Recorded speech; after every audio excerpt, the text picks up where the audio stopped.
Il était le premier président démocratiquement élu au suffrage universel de l'histoire de la Tunisie. En 2014, Béji Caïd Essebsi est élu après l'adoption de la nouvelle constitution. Aujourd'hui, c'est le commencement de l'avenir. C'est un acteur politique important avec lequel j'ai eu affaire à la fois quand j'étais président, après dans l'opposition. Vous savez, les acteurs politiques, même quand ils sont des adversaires, il y a des liens très particuliers qui se nouent entre eux. Donc voilà, il y a de la tristesse.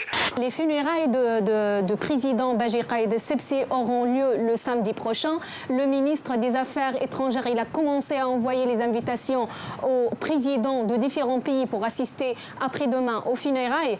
Heureusement pour la stabilité tunisienne, pourrait-on dire, le chef de l'État était en fin de mandat, comme vous le savez, et donc il y aura des petites modifications du calendrier électoral, mais comme les élections étaient prévues début novembre, cela n'instaure pas une période de transition longue ni importante, et c'est une bonne chose pour la continuité des institutions tunisiennes. C'était un grand commis de l'État. Il a, vous l'avez dit, accompagné la Tunisie depuis les premiers jours de l'indépendance jusqu'à ce matin. Ouais.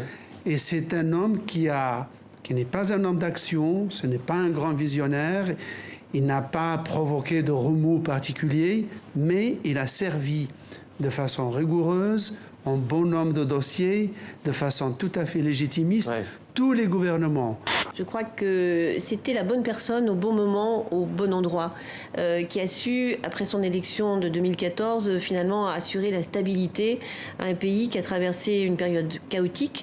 Comme le prévoit la Constitution, c'est le président du Parlement tunisien qui prend l'intérim à la tête du pays.